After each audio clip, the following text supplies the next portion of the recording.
രാധികേ, കല്യാണം കഴിഞ്ഞ പെൺകുട്ടികളൊന്നും ആരെ ഇത്രയും നേരം കയ്യിൽ പിടിച്ചിട്ടുണ്ടാവില്ല. അതിനിത് സാധാരണ കല്യാണം അല്ലല്ലോ. അതിനുശേഷം ആ മണവാളനെ ആരും കണ്ടിട്ടില്ല. അത് കൃഷ്ണനായിരിക്കും, ഇവളുടെ കൃഷ്ണൻ. നീ വാ.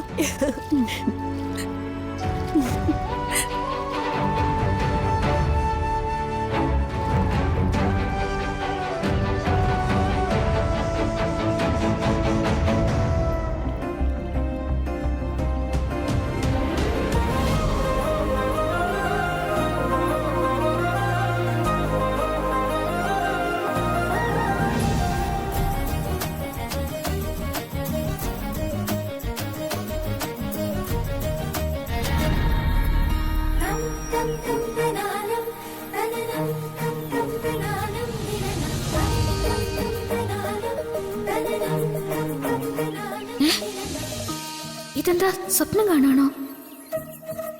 അപ്പൊ തന്റെ സ്വപ്നത്തിൽ ഞാനുണ്ടല്ലേ?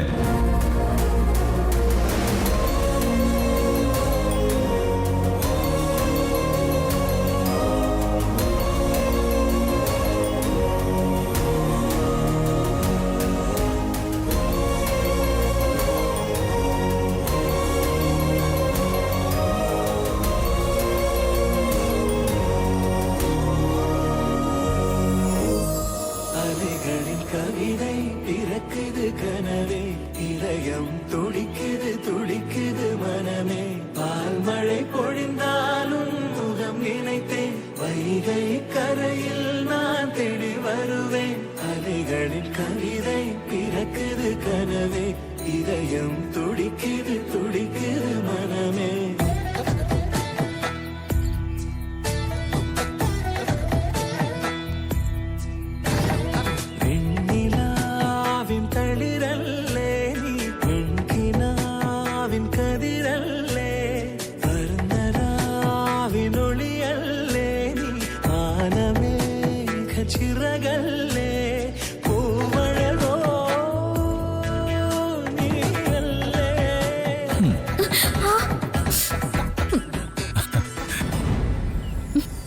ഇപ്പൊ മനസ്സിലായില്ലേ? സ്വപ്നമല്ല, ഇത് യാഥാർത്ഥ്യമാണ്.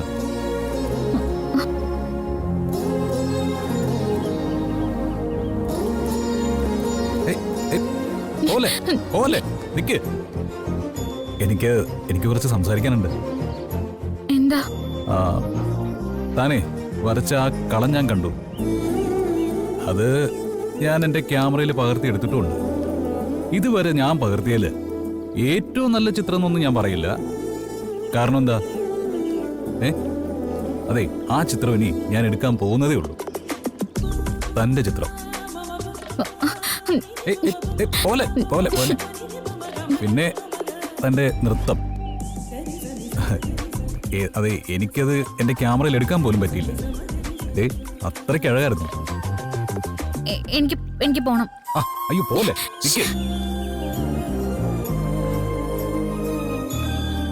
പൊക്കോളൂ, പക്ഷേ ഞാൻ പറയുന്നൊന്ന് കേട്ടിട്ട്. എടോ, തന്നെ കുറിച്ച് എന്റെ മുത്തശ്ശിയോട് ഞാൻ പറഞ്ഞു. അപ്പോ മുത്തശ്ശി എന്താ പറഞ്ഞെന്നറിയോ?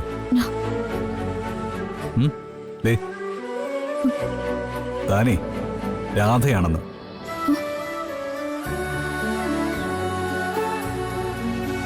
ഭഗവാന്റെ രാധയെ പോലെ.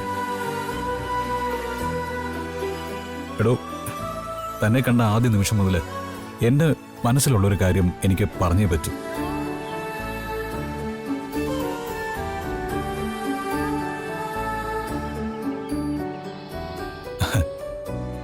എനിക്ക് തന്നെ ഇഷ്ടമാണ്.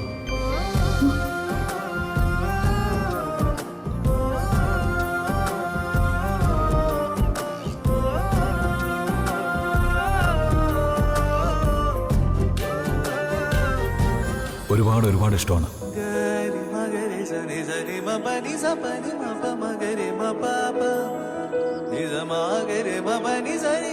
അല്ല, എന്നെ ഇഷ്ടമാണോ?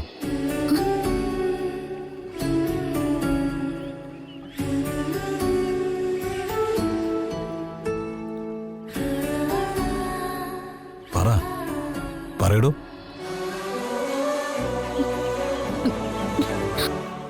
ഏയ് പോലെ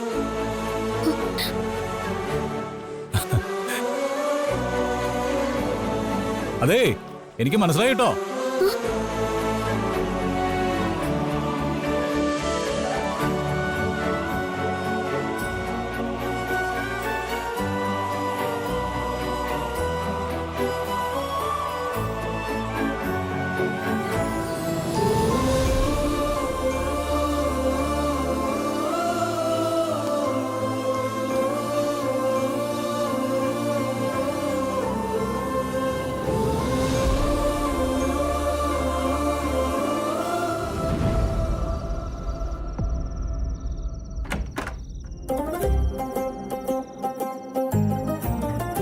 ഓഹോ,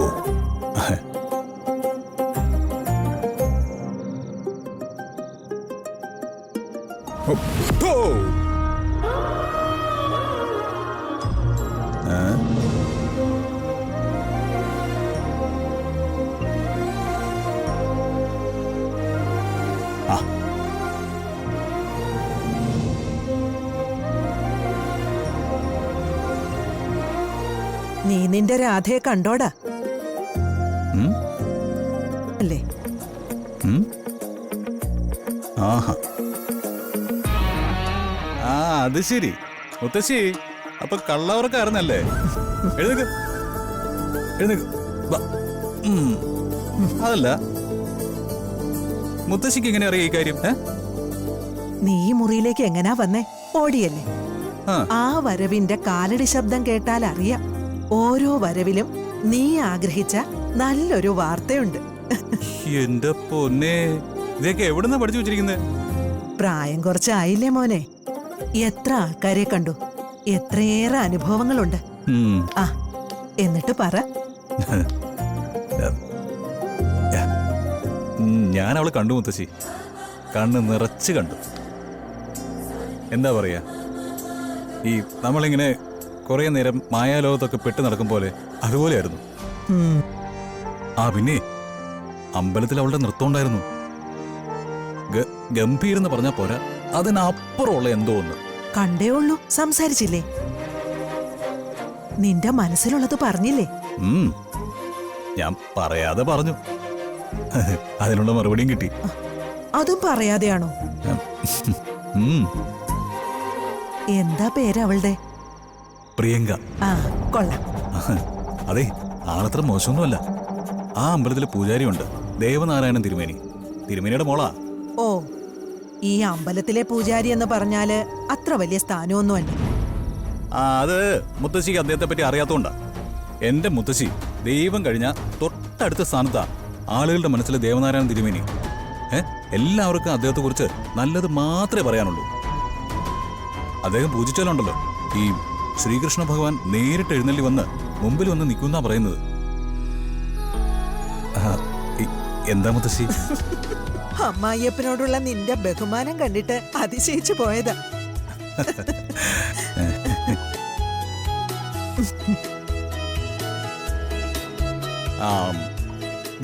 ഇനിയിപ്പേ ഞാൻ കല്യാണം കഴിക്കുന്നില്ല എന്നുള്ള പരാതിയൊന്നും മുത്തശ്ശിക്ക് വേണ്ട, അച്ഛനും അമ്മയ്ക്കും വേണ്ട. എത്രയും പെട്ടെന്ന് കാര്യങ്ങൾ ആലോചിക്കുകയാണെങ്കിൽ നിങ്ങൾ തീരുമാനിക്കുന്ന ഒരു ശുഭമുഹൂർത്തത്തില് കല്യാണം കഴിക്കാൻ ഞാൻ തയ്യാറാ. അതിങ്ങ് മുഖത്തു നോക്കി പറയടാ. എടാ, പറയേണ്ട സമയത്ത് ഞാനത് കൃത്യമായിട്ട് പറഞ്ഞോളാം. പ്രിയങ്ക, എന്റെ കൊച്ചുമോന്റെ പെണ്ണ്. ഐ ആം സോ ഹാപ്പി മുത്തശ്ശി. ഈ ലോകം കീഴടക്കിന്റെ സന്തോഷത്തിലാണ് ഞാൻ പോയിട്ട് വരാം.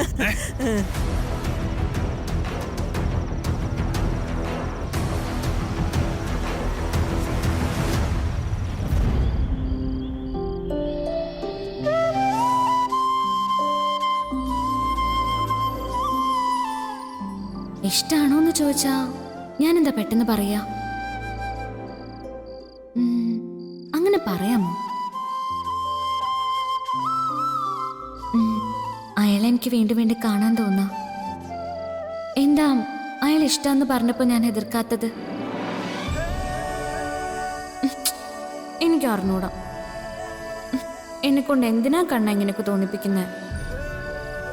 ദേ, ചിരിപ്പിച്ച് എന്നെ എപ്പോഴും കരയിച്ചിട്ടേ ഉള്ളൂ. ഇതും അങ്ങനെയാണോ? കണ്ണാ, എന്നാ പിന്നെ എന്റെ മനസ്സിൽ നിന്ന് മായ്ച്ചു കളഞ്ഞേക്കണേ. എനിക്ക് വിഷമിക്കാൻ വയ്യ.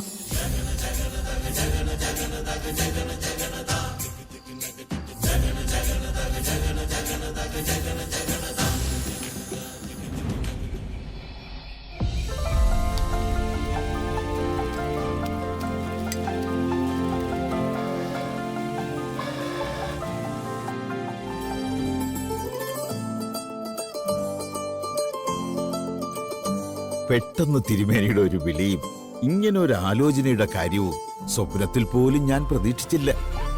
പെൺകുട്ടികളുടെ കാര്യമല്ലേ, ചിലപ്പോ തീരുമാനങ്ങൾ എടുക്കേണ്ടി വരുന്നത് വളരെ പെട്ടെന്നായിരിക്കും. എന്തായാലും പെട്ടെന്ന് തന്നെ വേണം. അതാ ഞങ്ങളുടെ ഭാഗത്തു നിന്നുള്ളൊരു ആവശ്യം. ആയിക്കോട്ടെ, എന്റെ പണി തന്നെ അതാണല്ലോ.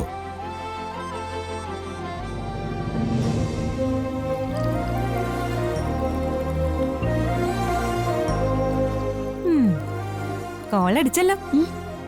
ബ്രോക്കർ വന്നിട്ടുണ്ട്. എന്ത് കോള്? ആ, പെൺകുട്ടികളുള്ള വീട്ടില് ബ്രോക്കർമാര് വരുന്നത് എന്തിനാ? കല്യാണാലോചനയും കൊണ്ടല്ലേ? ഏയ്, അയാള് വേറെന്തെങ്കിലും ആവശ്യത്തിന് അച്ഛനെ കാണാൻ വന്നതായിക്കൂടെ? ചെന്ന് നോക്ക്. ആ ഇരിപ്പും രീതികളും ഒക്കെ കണ്ടാൽ അറിയാം കെട്ടിക്കാനുള്ള പരിപാടിയാന്ന്. ദേ പിന്നെ അവിടെ ചെന്ന് നിന്ന് തല ഉനിച്ചോണ്ട് അച്ഛനും അമ്മയ്ക്കും ഇഷ്ടമുള്ള ആരെ ആയാലും ഞാൻ കെട്ടിക്കോളാന്ന് പറഞ്ഞു കളയരുത്. പയ്യന്റെ ഫോട്ടോ കാണിച്ചാലും പയ്യൻ നേരിട്ട് വന്ന് നിന്നാലും സ്ട്രെയിറ്റ് ആയിട്ട് മുഖത്ത് നോക്കണം. ചോദിക്കാനുള്ളതൊക്കെ നേരിട്ട് ചോദിക്കണം. ചെല്ല് കൊണ്ടേ കൊടുക്ക്. എനിക്കേ വിശക്കുന്നു. ഞാനെടുത്തരാം. വേണ്ട, മണവാട്ടി ചെല്ല്. ഇങ്ങ് മാറണം.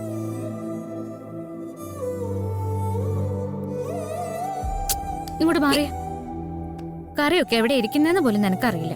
നല്ല അന്തസ്സും ആഭിജാത്യവും ഉള്ളൊരു കുടുംബം വേണം. പയ്യന് ഒരു ദൂഷ്യവും ഉണ്ടാവരുത്. ഇവിടത്തെ രീതികളൊക്കെ എനിക്കറിയാലോ. അതിന് പറ്റിയ ഒരാളെയല്ലേ ഞാൻ കൊണ്ടുവരൂ. അതുപോലെ നമുക്ക് ചെയ്യാൻ കഴിയുന്നതിനും പരിധികളുണ്ട്. അതും കൂടി ഒന്ന് ഓർത്തോണം.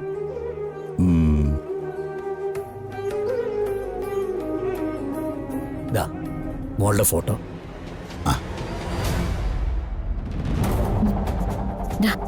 ആ,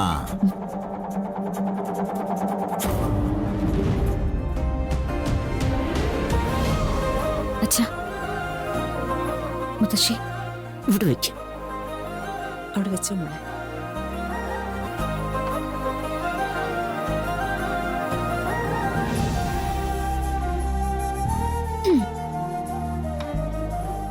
നല്ല വിദ്യാഭ്യാസമുള്ള പയ്യൻ വേണം ദാസപ്പ. പ്രിയങ്ക മോള് നന്നായി പഠിച്ച കുട്ടിയാ.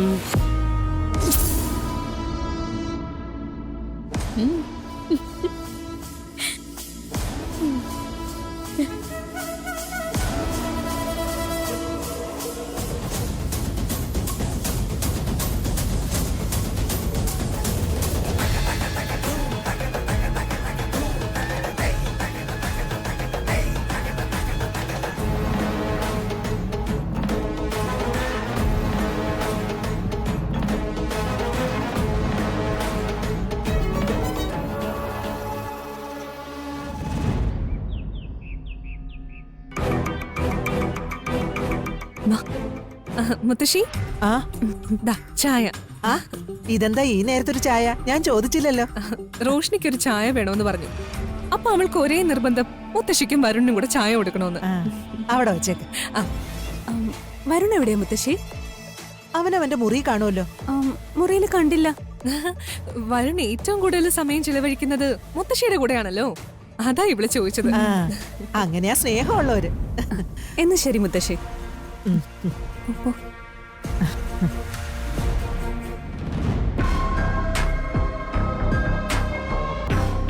നീ വന്ന്.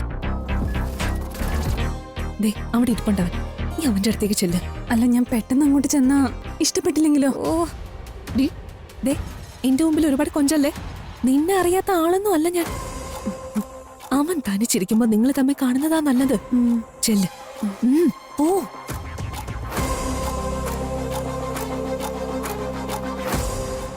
വരുൺ വരുൺ. ഇതെന്താ? ഒന്നുമില്ല, കൊറേ തവണ വിളിച്ചു ഞാൻ. ആ സോറി, ഇടയ്ക്കിടയ്ക്കുള്ളൊരു ശീലമാ.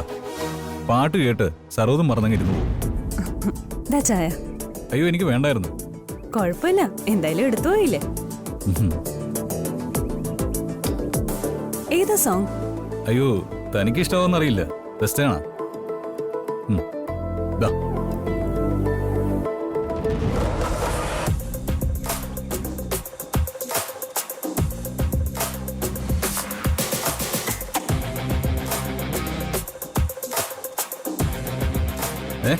എന്തു പറ്റി? ഇഷ്ടമില്ലേ? വെസ്റ്റേൺ ഒക്കെ ഞാൻ കേൾക്കാറുണ്ട്, പക്ഷെ ഇപ്പൊ വേണ്ട. ഞാൻ വരുണോട് സംസാരിക്കാൻ വേണ്ടിയാ വന്നത്.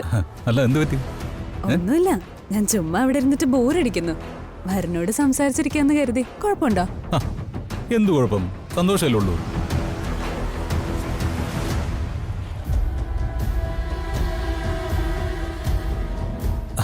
അല്ല സംസാരിക്കാണ്ടെന്ന് പറഞ്ഞിട്ട് ഒന്നും മിണ്ടാതിരുന്നല്ല എങ്ങനെയാ? പലതും പറയടോ. വരുൺ പറയ്, ഞാൻ കേട്ടിരിക്കാം. ആഹാ, അതൊരു ബോറൻ ഏർപ്പാടാ. സംസാരിക്കുകയാണെങ്കിൽ രണ്ടുപേരും മത്സരിച്ച് സംസാരിക്കണം. മിണ്ടാതിരിക്കുവാണെങ്കിൽ അതിലും മത്സരിക്കണം. അതാണ് എൻ്റെ ഒരു പോളിസി. എന്നാ നമുക്ക് സംസാരിക്കാം. എനിക്ക് വരുണിനെ കുറിച്ച് കുറെ കാര്യങ്ങൾ അറിയണം.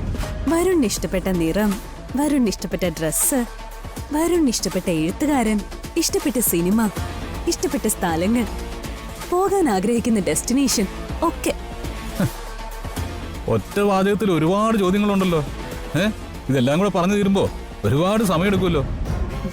എടുത്തോ, വരുണിന്റെ കൂടെ എത്ര സമയം ഇരിക്കാനും എനിക്കിഷ്ടം. ആ എന്നാ ഓക്കെ, ഓരോ ചോദ്യങ്ങൾക്കായിട്ട് ഞാൻ ആൻസർ തന്നേക്കാം.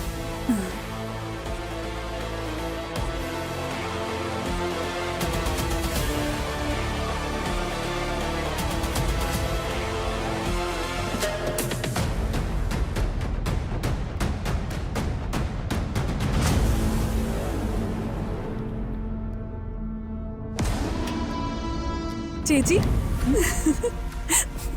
എന്താടി? എന്താ കാര്യം പറ ചേച്ചി. വരുണിനോട് എന്തൊക്കെ സംസാരിച്ചെന്നറിയോ? ഇഷ്ടപ്പെട്ട നിറം, ഇഷ്ടപ്പെട്ട സിനിമ, അങ്ങനെ വരുണിന്റെ ഇഷ്ടങ്ങളെല്ലാം പറഞ്ഞു. എന്നിട്ട് വരുണിനൊരു കോള് വന്നപ്പോ ഞാൻ ഇങ്ങോട്ട് പോന്നു. ഇത്രയും ഇഷ്ടങ്ങളാവും പറഞ്ഞിട്ട് നിന്നെ ഇഷ്ടമാണെന്ന് ചോദിക്കായിരുന്നില്ലേ? വരുൺ എന്നോട് ഫ്രീ ആയിട്ടാ പെരുമാറുന്നെ. പക്ഷെ അതിന് ഒരു പ്രണയത്തിന്റെ അർത്ഥം ഉണ്ടോന്ന് എനിക്കറിയില്ല. എനിക്ക് മനസ്സിലായില്ല. ഇടി, ഈ ആണുങ്ങളൊക്കെ കള്ളന്മാരാ. പെട്ടെന്നൊന്നും മനസ്സിന്ന് പുറത്തു വരില്ല. പക്ഷേ നീ ഒരു കാര്യം ഉറപ്പിച്ചോ, അവന്റെ ഇഷ്ടങ്ങൾ നിന്നോട് തുറന്നു പറഞ്ഞിട്ടുണ്ടെങ്കിൽ അതിന്റെ അർത്ഥം അവന്റെ ഇഷ്ടങ്ങളുടെ കൂട്ടത്തിൽ നീ ഉണ്ടെന്നാ. എന്റെ പൊന്നു മോളെ മുറുക്കി പിടിച്ചോ.